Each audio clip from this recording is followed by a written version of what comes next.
นะโมตัสสะภะคะวะโตอะระหะโตสัมมาสัมพุทธัสสะนะโมตัสสะภะคะวะโตอะระหะโตสัมมาสัมพุทธัสสะนะโมตัสสะภะคะวะโตอะระหะโตสัมมาสัมพุทธัสสะกุศลธัมมาปัญญากตาธัมมากุศลธัมมากุศลสัมมาเยกา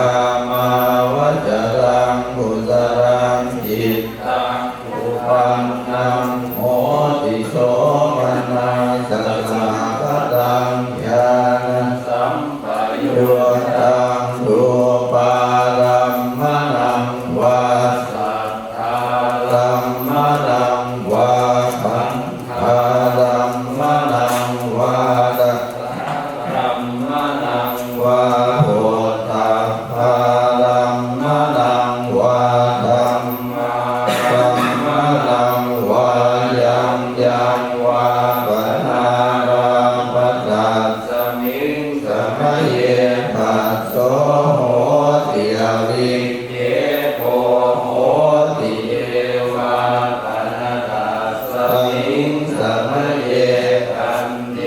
ติอาติปฏิจจสมุปปันนารูปิโนธัมมาหิเมธัมมากุศลาปัญจังขันธาตุปัจขันโทเวทนาขันโทสัญญาขันโทสังขาราขันโทวิญญาณขันโทตัสสะกะตะโมรูปะขันโทยังกินจิรูปังอติตานาคตปัจจุปันนังขัจฉันตังวาปหิตาวาโอราลิกังวาสุขุมังวาหินังวาปณิตังวายังทุเลวาสันติเกวาตเตกัจฉังอภิสัญโยหิตวาอภิสังกิปิตวาอายังวัวจติรูอาคันโทสังฆโหสังฆโหสังฆหิเตนะสังฆหิตังสังฆหิเตนะสังฆหิตังสังฆหิเตนะสังฆหิตังสังฆหิเตนะสังฆหิตังสัมปโยโควิปโยโคสัมปโยเตนะวิปโยตังวิปโยเตนะสัมปโยตังสังฆหิตังฉันปัญญาติโยอันตปัญญาติอายตนะปัญญาติธาตุปัญญาติสัจจปัญญาติอินทรียปัญญาติปุคละปัญญาติจิตตาวตาปุคละนังปุคละปัญญาติสัมยวิมุตโตสัมยวิมุตโตปุปธัมโมปุปธัมโมปริหารธัมโมปริหารธัมโมเจตนาภาโพอนุรักขณาภาโพปุถุชโนโพตระโพปโยประโตอภโยประโตภัมภาคัมโนภัมภาคัมโนนิยโตอนิยโตปฏิปันนะโกปะเลทิโตอะระหะอะระหันตายปฏิปันโนปะโลปะยาภาติสัตถิกาตปรมัตเถนาติอามัน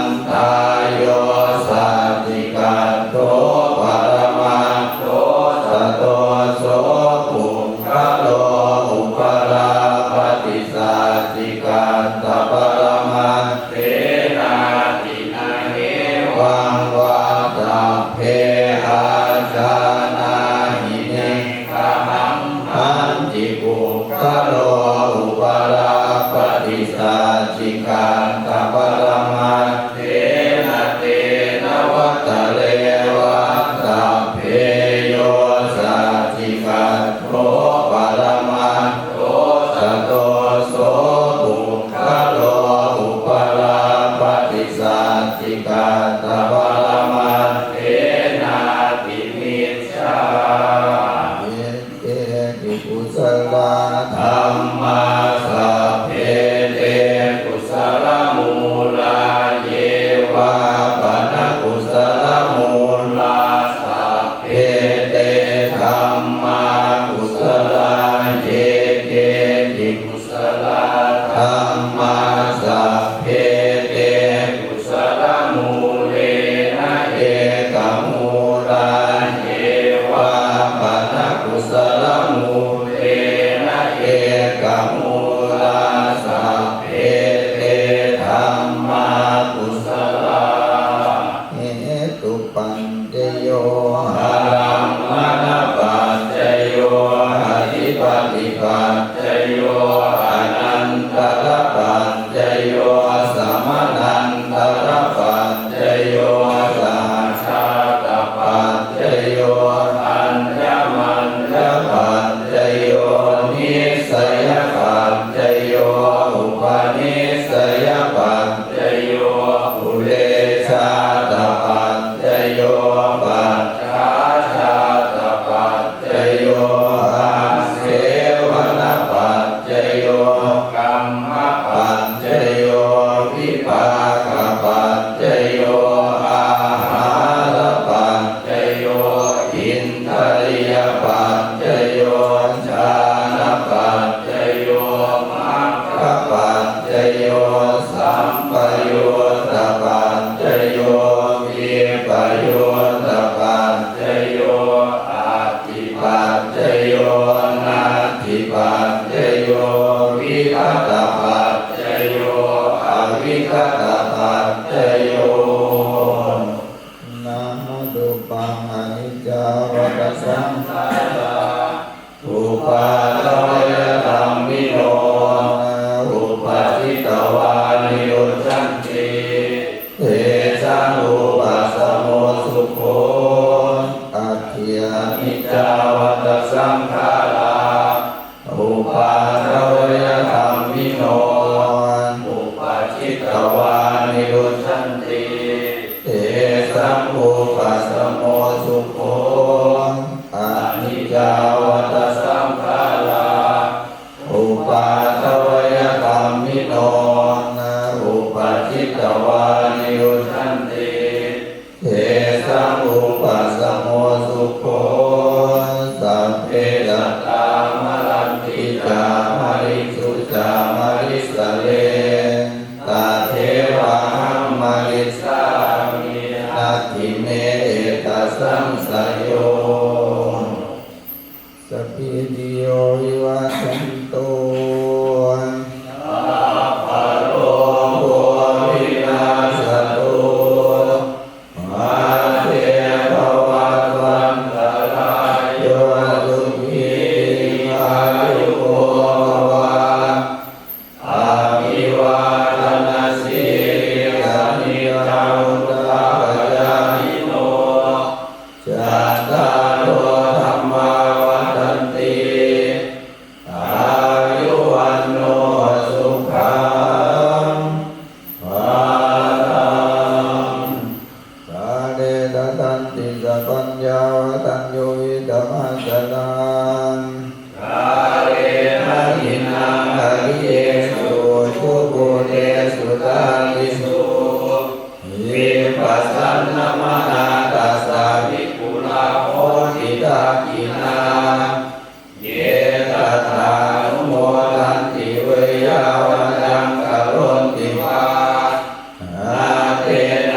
นา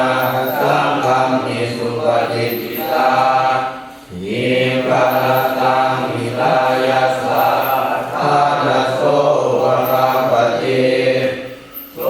ยานิธัมโมจายัมมิทัสสิโตเวทานะปูชาจักตาอุลาลาอารัญจภิกขุนามโนปฏินังตุเมหิปุญญังปัสสุตังอนาปคันติอาคาโตเวปัสสนานังอาคังธัมมังวิจารตังอาเกวุเตปัสสนานังอาทิเมเยอนุตตะเรอาเกธัมเมปัสสนานังวิราภูปัสสเมสุเขอาเทสัมเขปัสสนานังปุญญาเขเตอนุตตะเรอาคาสมิงคานังกัสตังอาคังปุญญังภวันตติอาคังอายุจวันโนจรยโสติติสุขังพลังอาคาสัตตาตาเมธาวีอาคาตัมมาสมาหิโตเอวะภูโตมนุสโสวาคัมปันโตสมโภทัตติติยัสสะสัตตาตถาคตเตอจลาสุปฏิทิตังสีอัจจยัสสะกัลยานังอริยกัลลังปัสสังสิตังสังเฆปัสสะโตยัสสะทิอุชุภูตังจัตตัสสนังอาทาริโตติตังอาหัวโมหันตัสสะชีวิตังตัสสมาสัพพัญจสีลัญจปัสสะตังธัมมทัสสนังอนุยุนเชทะเมธาวิสรังพุทธานัสสะนัมติอายุโกวะโตติโลวันนะโตปฏิภาณโตสุขัสสะตาตาเมธาวิสุขังโสอริปัสสติอายุราสวะวะลังวันนังสุขังจะปฏิภาณโตอิกายุยัสสวะโหติยัสสะยะตุปปัสสติติยัสสะนิวะเตเสกะเปติวะสัมปันติตาจติโยสีระวันเตถาโกเชตวาสัญญเตธัมมจาริโนยาตัทธาเทวตาสุนตาสังฆกินามาลิเสตาปูชิตาปูชยันติมานิตามานิยันตินังตาโตนังอนุกัมปันติมาตาปุตตังกาโอทัสสังเทวตานุกัมปิโตโอโสสัทธาภัตตลานิปัสสติโสอัตตะโอสุจิโตวิรุณโภปุรทัสสเนอาโลโกสุจิโตโห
วิงอภิเศษติชุโตอเวทวิญญาโนนิรัตถังวะปริงคารังสัพพโยภวินิโมโตสัพพสันตาภวะจิตโตสัพพเวรมติขันโตเนพุทโธจตุวันภวันสัพพิติโยวิวัชชันตุสัพพะโลกโควินาศตุมาเตภวันวันตรายโย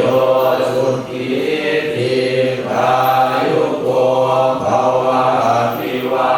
ทนาสีริสนิจังพุทธาปัจจายโนจันตารโลธรรมาวันตันติอายุวันโนสุขังภลังสัพพพุทธานุภาเวนะสัพพธัมมานุภาเวนะสัพพสังฆานุภาเวนะพุทธรัตนังธัมมรัตนังสังฆรัตนังตินนังรัตนานังอานุภาเวนะจตุราสีติสหัสตัมมังคันธานุภาเวนะติตาปัตตยานุภาเวนะชินสาวกานุภาเวนะสัพเพเตโลกาสัพเพเตพยาสัพเพเตอันตรายาสัพเพเตอุปัฏฐวาสัพเพเตทุนนิมิตสาสัพเพเตอวมังคลาวินัสสันตุอายุวัตโกธนวัตโกสิริวัตโกยสวัตโกพลวัตโกวันตวัตโกสุขวัตโกโหตุสัพพทาทุกขโลภมยาเวลาโสภาสัตตุจุปัฏฐวาอเนกาอันตรายาปิวินาสันตุจเตทัสสะจยสิทธิธนังลาภังโสติภพยังสุขังพลังสิริอายุจวันโนจะโพธังพุทธิจยาสวาสตวาสาจะอายุจะชีวสิทธิภวันตุเตตนะตยานุภาเวนะรัตนัตยาเอทัสสะทุกขโลภมยาเวลาโสกาสัตตุจุปัฏฐวาอเนกาอันตรายาปิวินาสันตุอาเสสะโทชยสิทธิธนังลาภังโสติภพยังสุขังพลังสิริอายุจวันโนจะโพธังพุทธิจยาสวาสตวาสาจะอายุจะชีวสิทธิภวันตุเตภวัตุสัพพมังคลังรักขันตุสัพพเทวตาสัพพพุทธานุภาเวนะสัทธาสุขีภวันตุเตภวตุสัพพมังคลังรักขันตุสัพพเทวตาสัพพธัมมานุภาเว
พันนาการของคนยากทั้งหลายเหล่านี้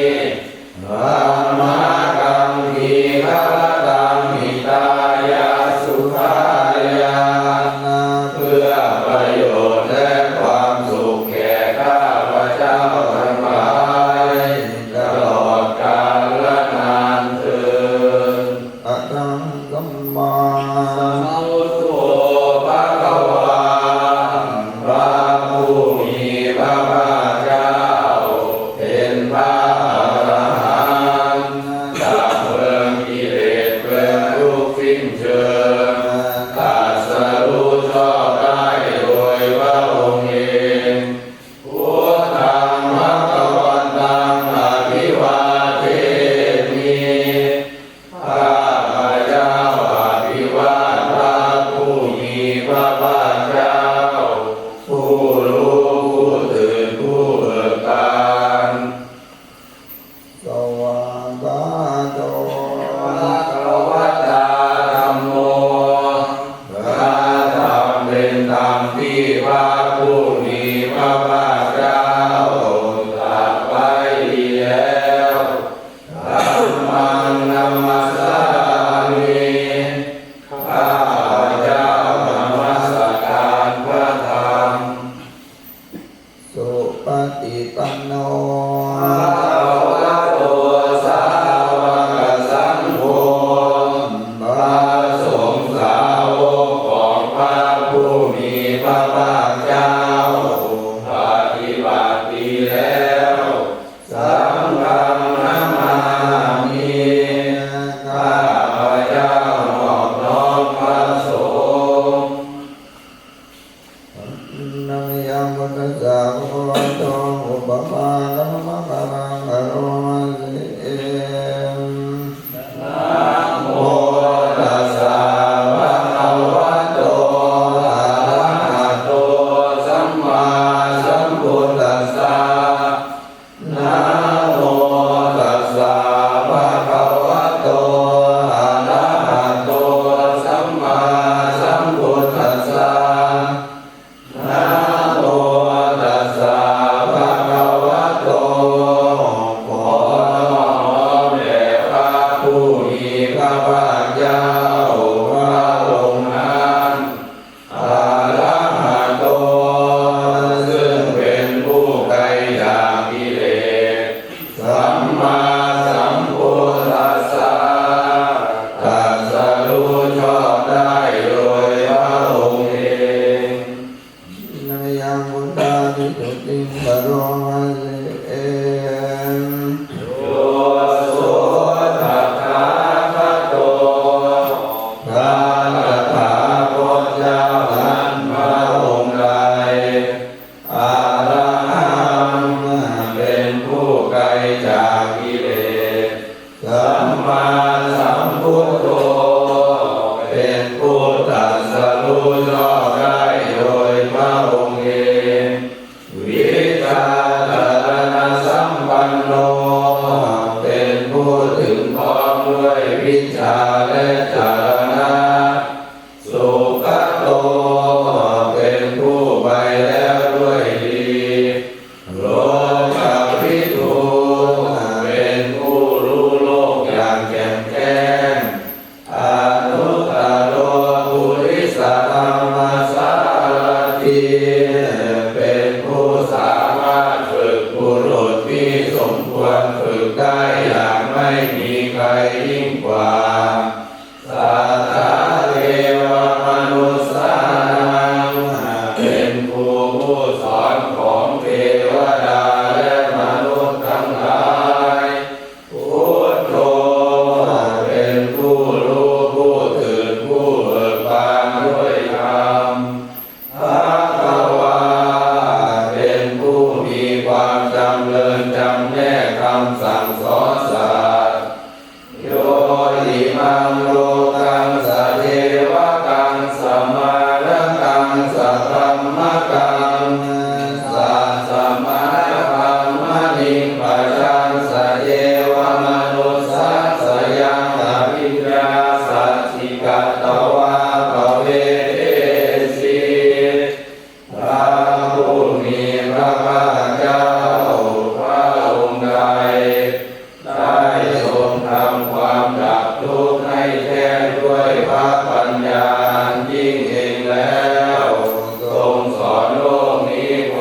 ยังประกาศเส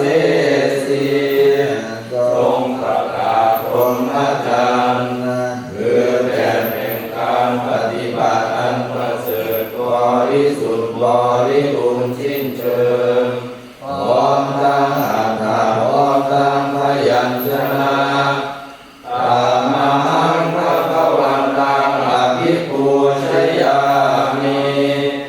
ข้าพเจ้าบูชาอย่างยิ่งเฉพาะพระผู้มีพระภาคเจ้าพระองค์นั้นอะระหังภะคะวันตังศิรสานะมามิข้าพเจ้านอบน้อมพระผู้มีพระภาคเจ้า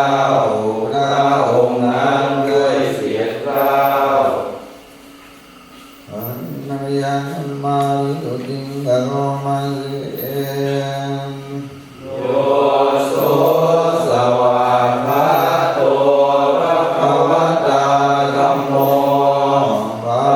ลังอันใดเป็นสิ่งที่พระผู้มีพระภาคเจ้า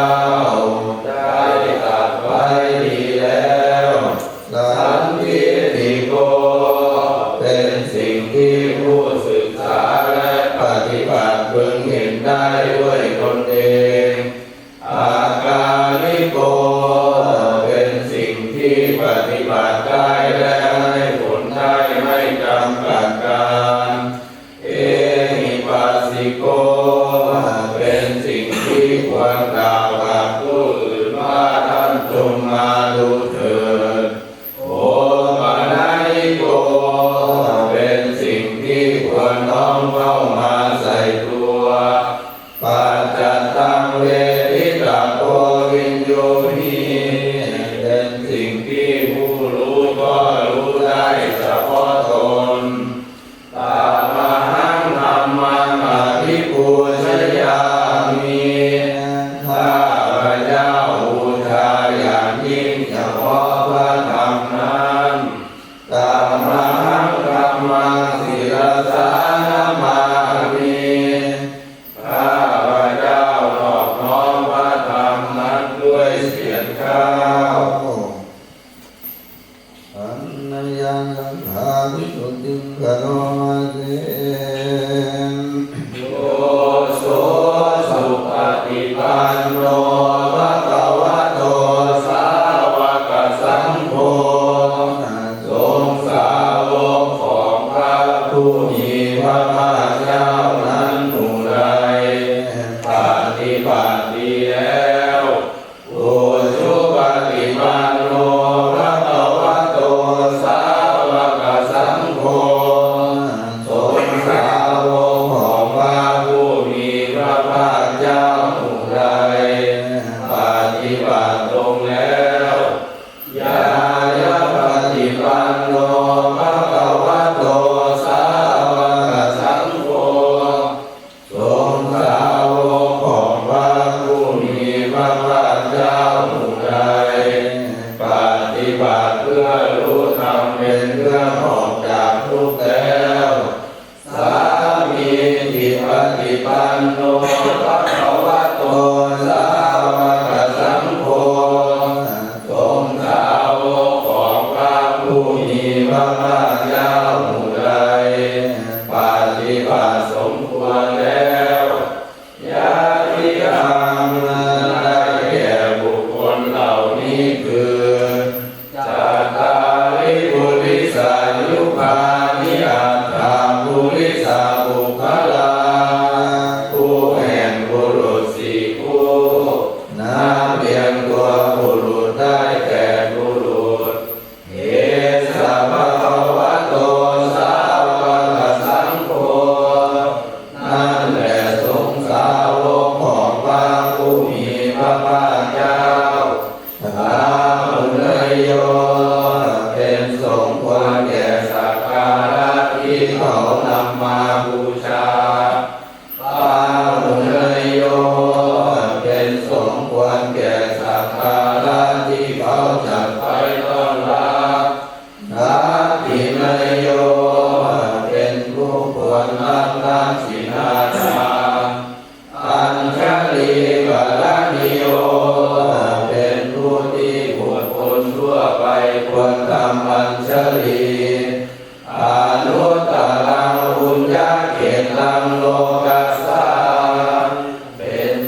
นาบุญของโลกไม่มีนาบุญอื่นยิ่งกว่าข้ามหังสังฆังอภิปูชยามิข้าพเจ้าบูชาอย่างยิ่งเฉพาะพระสงฆ์หมู่นั้นข้ามหังสังฆังศิรสานามามิข้าพเจ้านอบน้อมพระสงฆ์นั้นด้วยเสียงกล่าวนะพอเทียบดูนะอันตริยังรัตนัตยังปนามานาตโย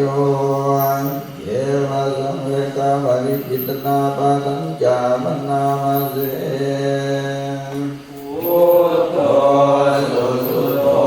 กรุณามหันนะโอข้า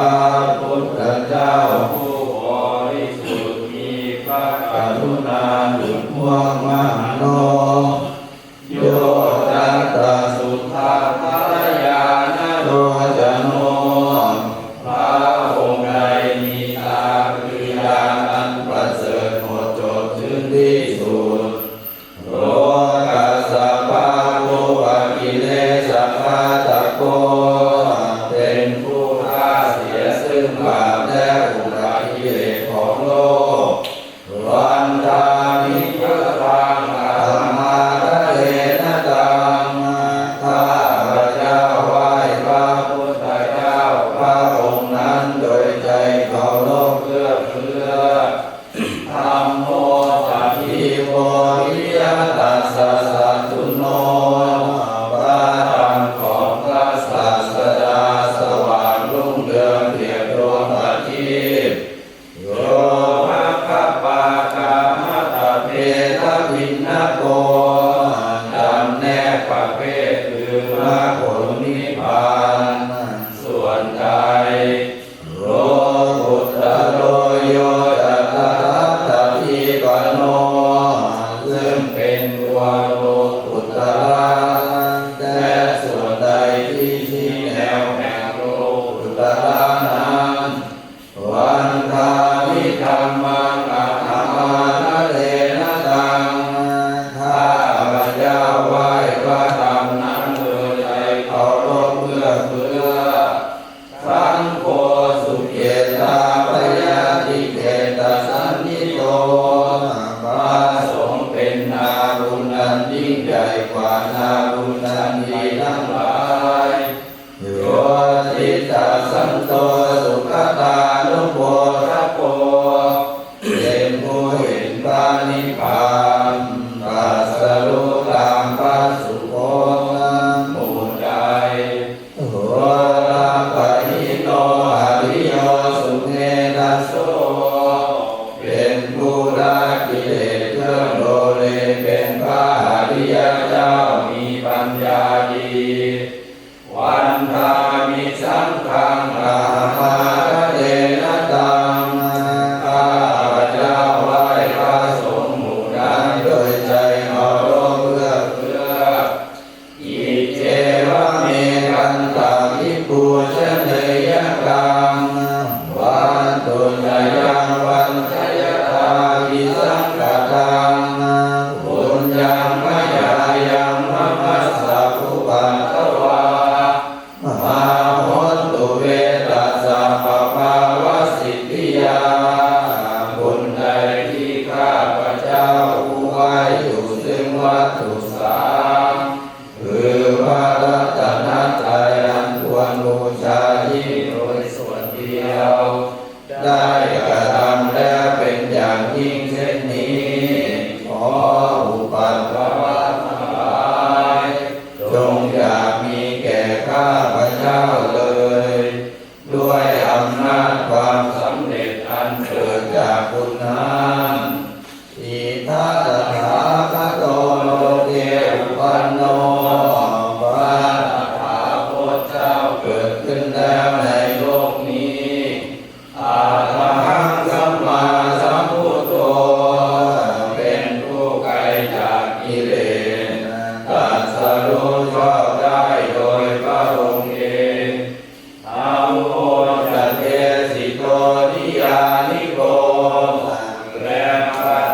ที่ทรงแสดงเป็นธรรมเพื่อออกจากทุกข์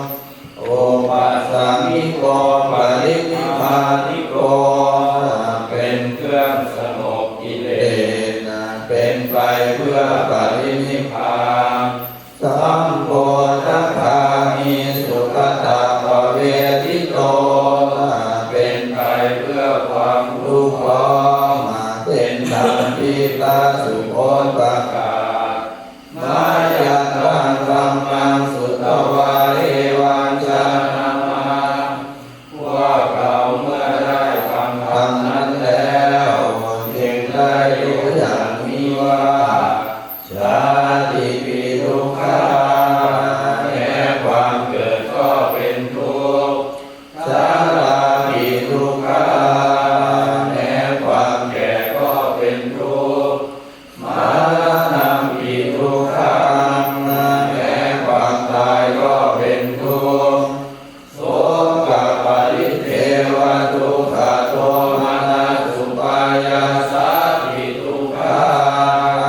แม้ความโศกความลำไรลำพันธ์ความไม่สบายกายความไม่สบายใจความรักแค้นใจก็เป็นทุกข์อาภิเยหิสัพพโยโหทุกโข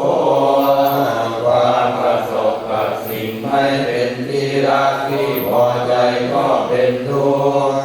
ปิเยหิวิปโยโหทุกโขความพัดพรากจากสิ่งเป็นที่รักที่พอใจก็เป็นทุกข์ยามปิสังนาราภัตติตัมปิทุกขังมีความปรารถนาสิ่งใดไม่ได้สิ่งนั้นก็เป็นทุกข์สังขิตเตนะปัญจุปาทานาขันธาทุกขาว่าโดยย่ออุปาทานขันธ์ทั้งห้าเป็นตัวทุกข์เสยาทิทางได้แก่สิ่งเหล่านี้คือรูปุปาทานขันโธขันธ์นั้นเป็นที่ตั้งแห่งความยึดมั่นคือรูปเวทนาปาทานขันโธขันธ์นั้นเป็นที่ตั้งแห่งความยึดมั่นคือเวทนาสัญญาปาทานขันโธขันธ์นั้นเป็นที่ตั้งแห่งความยึดมั่นคือสัญญาสังขารูปาทานขันโธขันธ์นั้นเป็นที่ตั้งแห่งความยึดมั่นคือสังขารวิญญาณูปาทานขันโธขันธ์นั้นเป็นที่ตั้งแห่งความยึดมั่นคือวิญญาณเยสังปริยายาเพื่อให้สาวกกำหนดรอบรู้อุปาทานขันธ์เหล่านี้เองพระธรรมานุโสภควาจึงพระผู้มีพระภาคเจ้านั้นเมื่อยังทรงพระชนอยู่เอวังพระหูลังสาวกเกวิเนติย่อมทรงแนะนำสาวกทั้งหลายเช่นนี้เป็นส่วนมากเอวังภาคาจัปนัสสะภะคะวะโตสาวกเกสุอนุทัสสนีพระหูลาภวัตติอันหนึ่งคำสั่งสอนของพระผู้มีพระภาคเจ้านั้นย่อมเป็นไปในสาวกทั้งหลายส่วนมากมีส่วนคือการจำแนกอย่างนี้ว่ารูปังอนิจจังรูปไม่เที่ยงเวทนาอนิจจังเวทนาไม่เที่ยงสัญญาอนิจจั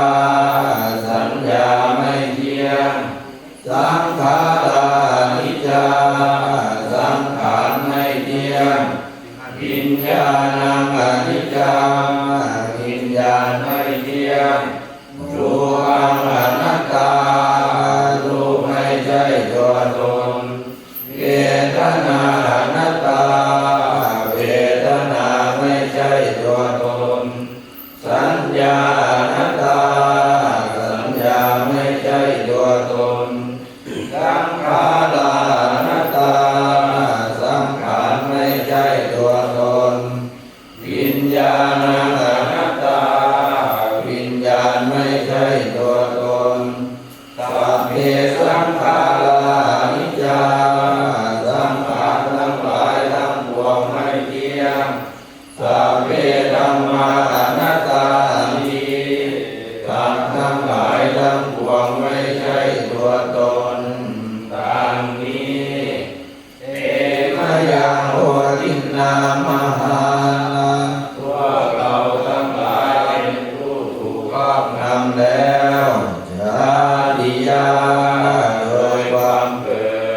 ชาลามะเนนาโดยความแก่และความตายโสเกหิปาริเกเวหิทุกเกหิโทมนัสเสหิอุปายาเสหิโดยความโศกความลำไปลำพันความไม่สบายกายความไม่สบายใจความรักเข็นใจทั้งหลายทุกโหตินาเป็นผู้ถูกความทุกข์อย่างเราแล้วทุกขปาเลตาเป็นผู้มีความทุกข์เป็นเบื้องหน้าแล้วอาเปวะนานิมัสสะเทวะสัตทุกขามันตัสสะอันจากิริยาปัญญาเยธาติทำฉะนั้นการทำที่สุดแห่งกองทุกข์ทั้งสิ้นนี้จะพึงปรากฏชัดแก่เราได้ทีละปรินิพพุตังทิตังภวันตังอุทิสาตังสัมมาสัมพุทธังเราทั้งหลายคิดเฉพาะพระผู้มีพระภาคเจ้าผู้ไกลจากกิเลสตรัสรู้ชอบได้โดยพระองค์เองแม้ปรินิพพานแล้วพระองค์นั้นสัทธาคาสมาการิยังกัมมชิตาเป็นผู้มีศรัทธาออกบวชจากเรือนไม่เกี่ยวข้องด้วยเรือนแล้วตัสสมิงภะคะวะติธรรมจาริยังจารามาประพฤติอยู่ซึ่งความพระธรรมในพระผู้มีพระภาคเจ้าพระองค์นั้นอิอุรังสิกขาสาธิวัสสมาปันนาถึงพร้อมด้วยสิกขาและธรรมเป็นเครื่องเลี้ยงชีวิตของภิกษุทั้งหลายตันโนภะมะจาริยามอิมัสสะเกวะสัตทุกขามันตัสสะอันตากิริยาสังวัตตุขอให้พรหมจรรย์ของเราทั้งหลายนั้นจงเป็นไปเพื่อการทำที่สุดแห่งกองทุกข์ทั้งสิ้นนี้เถิดนัมยังกังปณิกาปัจเจเกนามานังปนามาเตสังขารโยนิโส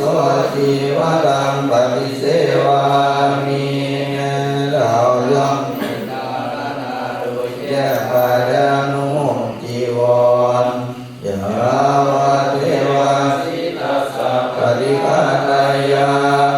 เพียงเพื่อบำบัดความหนาวอุณาสาปฏิฆาตายาเพื่อบำบัดความร้อนรังสัมมากัสสวะตาตปาสิลิงตปาสัมปัสสะนังปฏิฆาตายาเพื่อบำบัดสัมผัสอันเกิดจากเดือดยงลมแดดและสัตว์เลื้อยคลานทั้งหลายยาวะเทวาหิริโกตินาปฏิชาตนาคัมและเพียงเพื่ออุทิศอวัยวะอันให้เกิดความละอายปัจจิสังขารโยนิโสวินทวานังปฏิเสวามิเราย่อมพิจารณาโดยแยกไปและสันติตวาเนวะตวายาไม่ให้เป็นไปเพื่อความเพลิดเพลินสนุกสนานนามาตายาไม่ให้เป็นไปเพื่อความเมามันเกิดกำลังพลังกางกายนามันตนายาไม่ให้เป็นไปเพื่อประดับนาวิภูสนายาไม่ให้เป็นไปเพื่อตกแต่งยาวะเทวาอิมัสสกายสัตติติยาแต่ให้เป็นไปเพื่อทั่วความตั้งอยู่ได้แห่งกายนี้ยาปนายาเพื่อความเป็นไปได้ของอัตภาพวิหิสุปรัตติยาเพื่อความ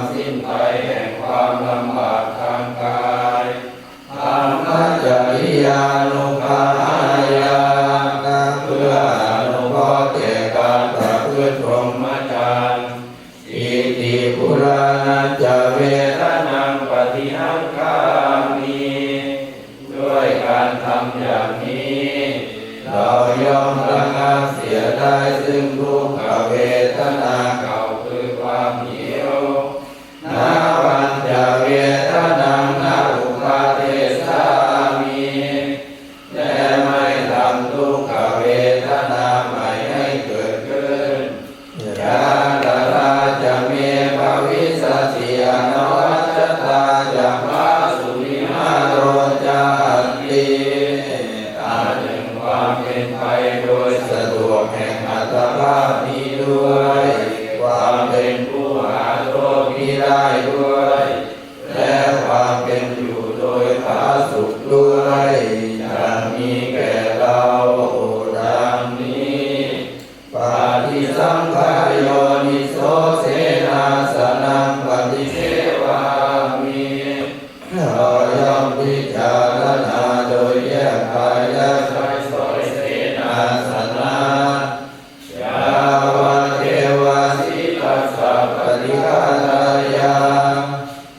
เพื่อบำบัดความหนาว ปุณณสะปฏิฆาตายาเพื่อบำบัดความร้อนนังสมากัสสวะตาตปัสสิลิงสัพพะสัมปัสสานังปฏิฆาตายาเพื่อบำบัดสัมผัสอันเกิดจากเดือดยุงลมแดดและสัตว์เลื้อยคลานทั้งหลายยาวะเทวาอุตุปาริสยามิโนทนังปฏิสันตานามัตถังเพียงเพื่อบรรเทาอันต ตรายอันจะพึงมีจากดินฟ้าอากาศและเพื่อความเป็นผู้ยินดีอยู่ได้ในที่หลีกเล่นสำหรับภาวนา ปาฏิสังขาร โยนิโส กิลานะ ปัจจยเวสัชชาปฏิฆารังปฏิเสวามิเราย่อมพิจารณาโดยแยกกายและโม ริโภคเวสั สัตว์บริขารนันเกื้อคุณแก่คนไทยยาวาเทวาอุปันนานังเวยาปาติกานังเวทนานังปฏิฆาตายาเพียงเพื่อบำบัดทุกขเวทนาอันบังเกิดขึ้นแล้วมีอาพาธต่างๆเป็นมูลอาพยาปัจจาปรมาตายาติเพื่อความเป็นผู้ ไม่มีโรคเบียดเบียนเป็นอย่างยิ่งดังนี้ สัญญาวัตปาติโมบางาตโยปนามาเสปัสสะกะระนังการไม่ทำบาปทั้งปวงปุตตะสุปสัมปทาการทำกุศลให้ถึงพร้อมตาจิตตะปิโยทานังการทำละจิตวัดตนให้กล่าวรอดเอตังพุทธานัสสะสนังคำซ้ำอย่างนี้เป็นคำสั่งสอนของพระพุทธเจ้าทั้งหลายขันติปรมังกโพธิติกาขันติคือความอดกลั้นเป็นธรรมเพื่อนเผากิเลสอย่างยิ่งนิพพานังปรมังวัฏันติพุทธาผู้รู้ทั้งหลายกล่าวพระนิพพานว่าเป็นธรรมอันยิ่งนาหิปปาชิโตปรูปปาติผู้กำจัดสัตว์อื่นอยู่ไม่เชื่อว่าเป็นบรรพชิตเลยสัมมโนติบาลังเวทยันโตผู้ทำสัตว์อื่นให้ลำบากอยู่ไม่เชื่อว่าเป็นสมณะเลยอนุภาวะโตอนุภาวะโตการไม่พูดร้ายการไม่ทำร้ายอาริโมกเขจะสัมวโรการสำรวมในปาติโมกข์มาตัญญุตาจะพัทธัสสมิความเป็นผู้รู้ประมาณในการบริโภค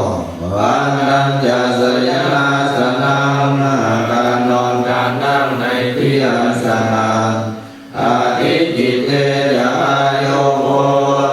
ความมันประกอบในการกระทำจิตในอิงเยตังพุทธาศาสนา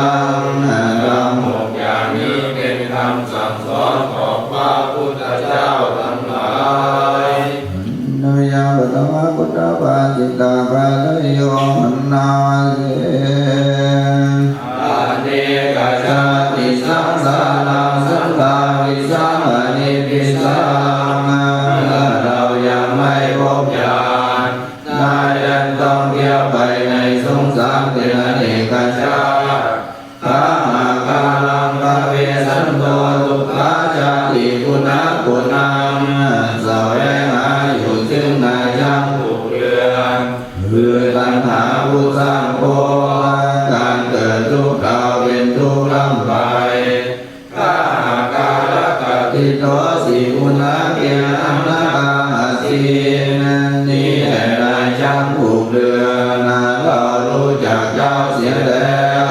เจ้าจะทำเรือนให้เราไม่ได้อีกต่อไปลาภาเทวะสุขาภาคาภาคูนังวิสังขตังคงเรือนของพระของเจ้าเราหากเสียแล้วยอดเรือนเราก็ซื้อเสียแล้ววิสังขารคตังกิตังกัมมานังกายมัชฌัตังจิตของเราถึงแล้วซึ่งสภาพที่อะไรปรุงแต่งไม่ได้อีกต่อไปมันได้ถึงแล้วซึ่งความสิ้นไปแห่งตัณหาปัญญาปฏิมาอุตโตวันปาตังปนาเสอันทัสสานิพิกเวอามันตยามิโหดูก่อนภิกษุทั้งหลายบัดนี้เราขอเตือนท่านทั้งหลายว่าวายธรรมาสังขาราสังขารทั้งหลายมีความเสื่อมไปเป็นธรรมดาอาปมาเทนะสัมปาเทนะท่านทั้งหลายจงทำความไม่ประมาทให้ถึงพร้อมเถิดอายังคาตัสสะปัจฉิมาวาจา